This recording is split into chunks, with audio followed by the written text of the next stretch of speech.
On the 14th of May 1948, the State of Israel declared independence. 6 days later, the first 4 aircraft arrived, in crates. The propeller torque tried to kill the pilot on every takeoff. The gun synchronizer was unreliable. Pilots called it the Mule. 25 were purchased at $180,000 each, at a moment when a P-51 Mustang cost $4,000. They were the only fighter aircraft Israel could obtain through an international arms embargo that applied to everyone. On the 29th of May, 4 Mules intercepted an Egyptian army column 20 miles from Tel Aviv and stopped its advance. The aircraft was so improvised that ground crews called it the Frankenstein. By the end of 1948, Israel had acquired 50 Spitfires through Czechoslovakia, purchased secretly, flown clandestinely through intermediate stops, and assembled under conditions that no production manual anticipated. In November, a Spitfire of the Israeli Air Force shot down a Royal Air Force reconnaissance aircraft conducting overflights of Israeli territory. 4 more RAF Spitfires were shot down in January 1949 when they engaged Israeli fighters over the Negev. The country that had assembled its air force from abandoned junk was, 6 months later, shooting down the most advanced Western fighter of the Second World War. 3 Boeing B-17 were smuggled out of the United States and rearmed in Czechoslovakia. On the 15th of July 1948, on their delivery flight to Israel, they bombed Cairo. The B-17 had been declared surplus at a price of $1,000 each. The embargo preventing Israel from acquiring military aircraft had been in effect for 2 months. The 3 aircraft that reached Israel were never a strategic bombing force in any meaningful sense. They were a demonstration to every country watching that the rules of the embargo applied to everyone except the country willing to find a way around them. It was already obsolete when Israel bought it. Canada had refused to sell the Sabre. The Mystère 11C had development problems. 72 Ouragans were purchased, mostly second-hand examples retired from French service, knowing they could not match the MiG-15s that Egypt and Syria were operating. What they could do was keep Israeli pilots current on jets while the better aircraft were prepared. The Ouragan served in the Suez Crisis in 1956 in the role it had been designed for, not air superiority, but ground attack, at an altitude where its speed disadvantage was irrelevant. Israel's first swept-wing fighter arrived 60 days before the Suez Crisis began. In one engagement, 8 Mystères fought 16 Egyptian MiG-15s and shot down 1 with no losses, a result that validated the training methodology and the aircraft simultaneously. The Mystère represented something more significant than a single type. It was France's commitment to Israeli air power at a moment when every other Western supplier had either imposed restrictions or refused outright. The relationship with Dassault it established would define Israeli air power for a decade. The consequences of its end would define the decade after. June 5, 1967. In the first 3 hours of the Six-Day War, the Israeli Air Force destroyed over 200 Arab aircraft, the majority on the ground. Of the 58 aircraft destroyed in air-to-air combat during the following days, 48 were shot down by Mirage III CJs. The Mirage III CJ was the most effective combat aircraft in the Middle East for a decade. It was also the last aircraft Israel would receive from France. 1 month after the Six-Day War ended, de Gaulle imposed an arms embargo. 50 Mirage 5s, paid for in full and already assembled at the factory, were withheld. Israel's response to that decision would reshape its entire defense industry. France withheld 50 Mirage 5s already built and paid for. What is documented is the result. The IAI Nesher entered service in 1971 as an unlicensed copy of an aircraft Israel had paid for and been denied. In the Yom Kippur War of October 1973, Neshers flew more air combat sorties than any other Israeli aircraft. and claimed over 100 aerial kills. The embargo that was intended to limit Israel's military capability had instead created an indigenous fighter manufacturing capability that Israel had not previously possessed. About 30 Neshers were later sold to Argentina as the Dagger, where they flew in the Falklands War. The aircraft France refused to deliver became a successful export product. The Nesher used French engines. The Kfir did not.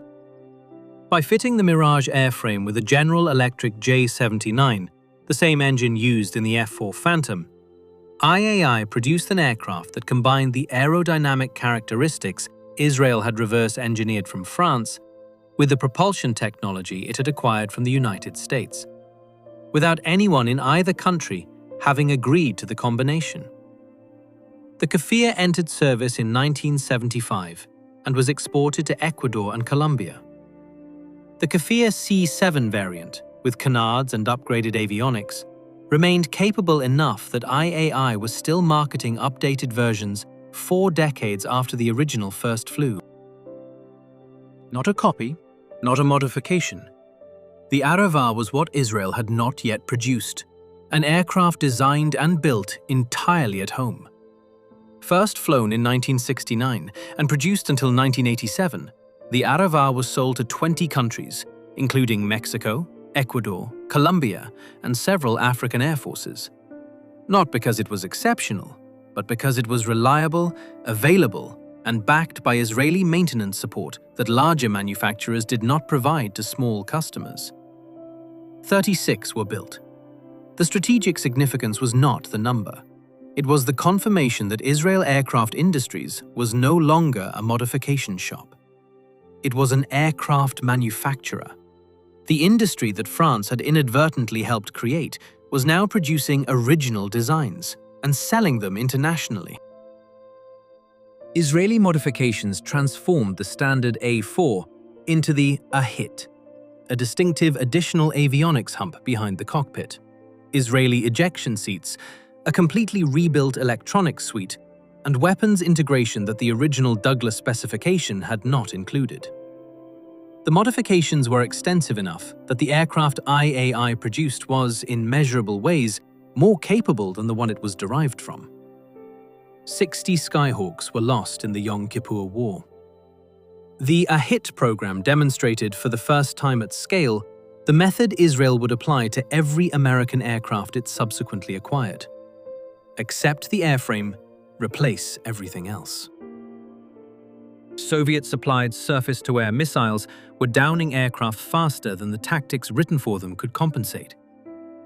IAI's response was systematic.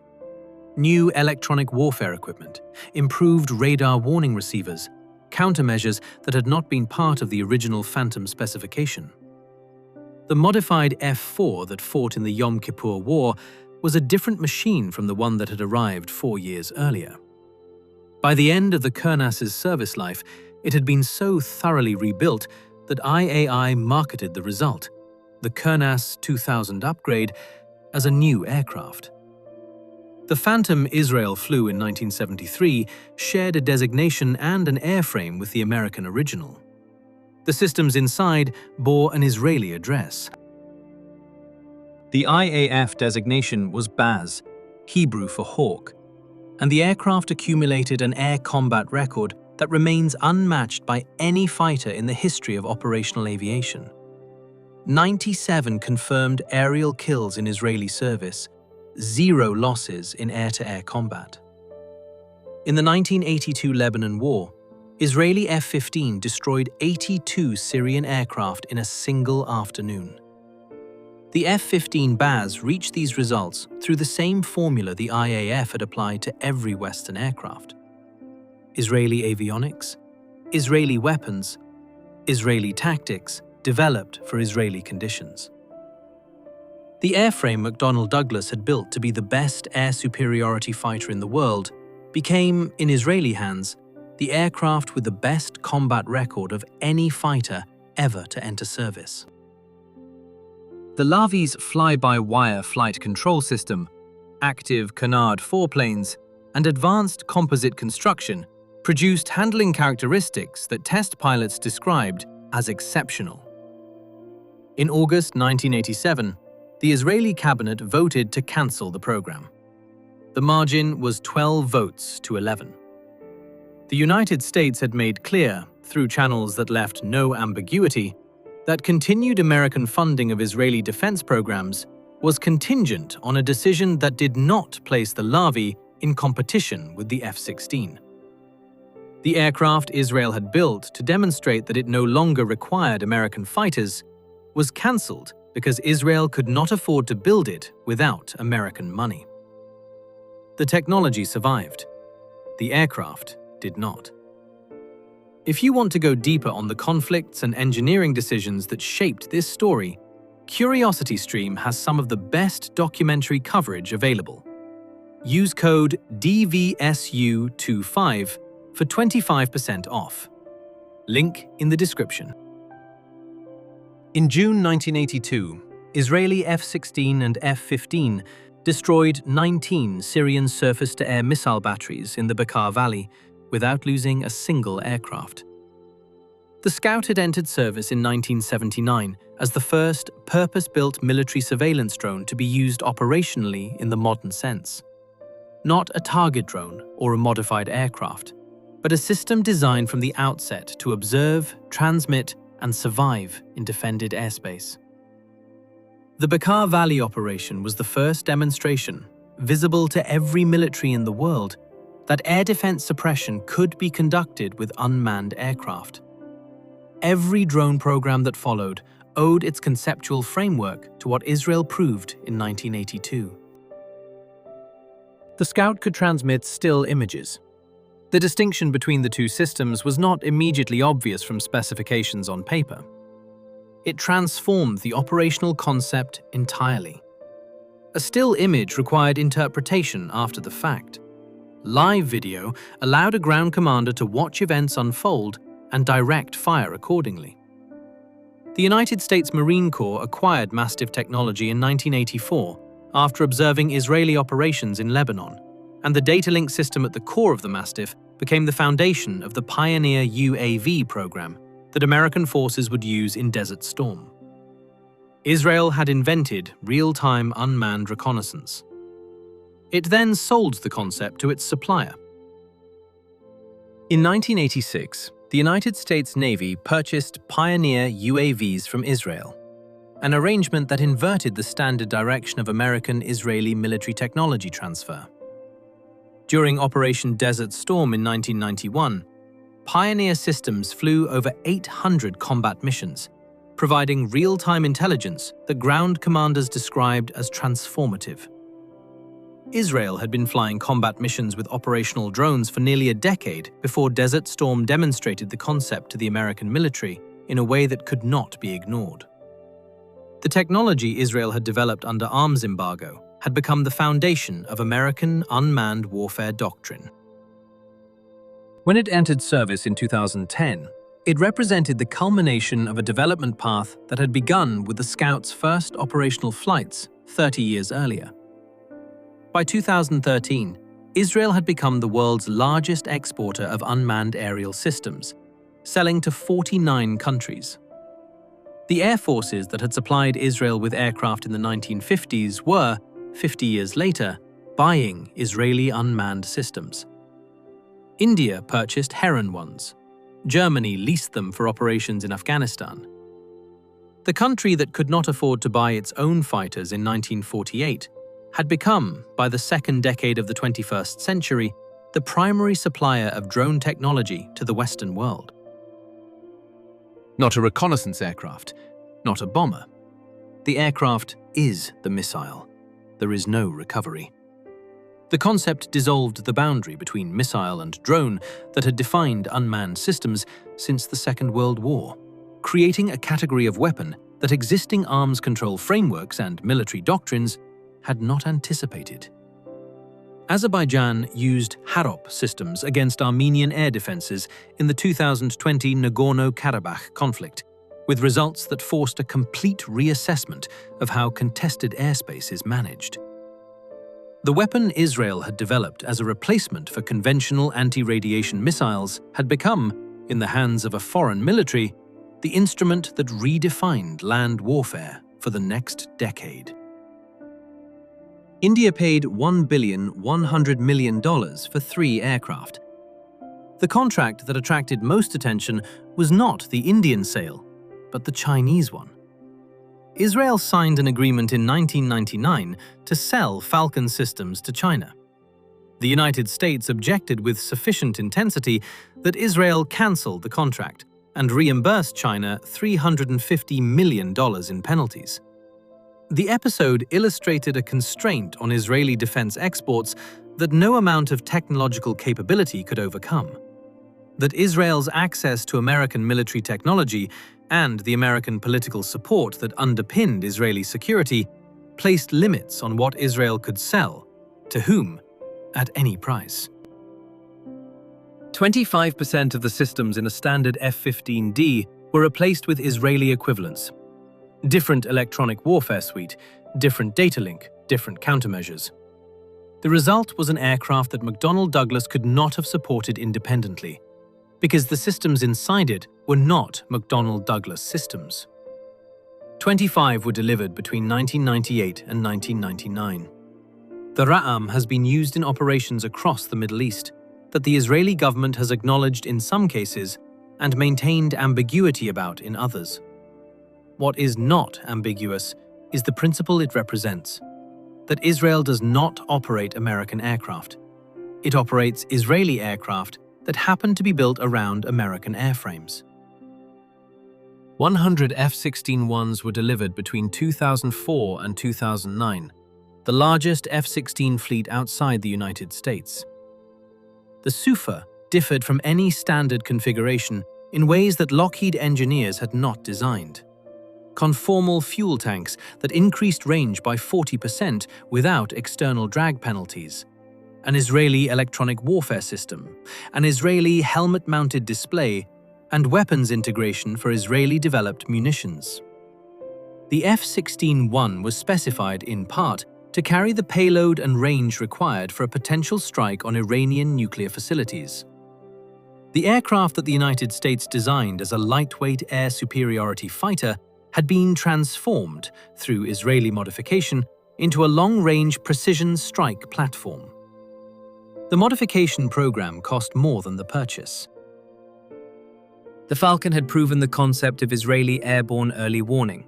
It entered service with the Israeli Air Force in 2006 and was subsequently acquired by Singapore and Italy, 2 countries that had no particular reason to buy Israeli defense systems, except that the system was better than the alternatives. The G550 CAEW represented a shift in what Israel was building. Not aircraft with better systems installed, but systems that could be installed in aircraft. The platform was a Gulfstream business jet. The capability came entirely from what Israel had put inside it. The aircraft was incidental. The intelligence architecture it sustained was the product. 40 years after the Six-Day War, IAI was still developing the Mirage lineage. The Nesher, Hebrew for tiger, was a Kfir airframe, fitted with avionics equivalent to those in a modern F-16. An ELTA EL/M2032 fire control radar, Israeli electronic warfare systems, and weapons integration for the full range of current Israeli air-to-air and air-to-ground munitions. India examined it. Several African air forces expressed interest. No production order was placed. The Nesher demonstrated that Israeli industry could produce a genuinely modern combat aircraft from a 1960s French design, but it also demonstrated the limit of that approach. In a market where F-16s were available, the aircraft built from the Mirage lineage could not compete on cost. Where the Heron TP carried sensors and weapons, the Hermes 900 was built around data. Continuous, high-bandwidth transmission of intelligence to ground stations, other aircraft, and command nodes simultaneously. It entered service in 2012 and was used operationally in Gaza during Operation Protective Edge in 2014, where it provided persistent surveillance over a dense urban environment for extended periods. The Swiss Air Force acquired it. Brazil used it for security operations during the 2016 Olympics. The aircraft was no longer the weapon. The network was. The Hermes 900 was a node in an information architecture that happened to be airborne. Israel is the only country in the world that operates a customized variant of the F-35. The first two aircraft arrived in December 2016. By 2018, Israeli F-35Is had conducted strikes in Syria, the first combat operations by a fifth-generation stealth aircraft anywhere in the world.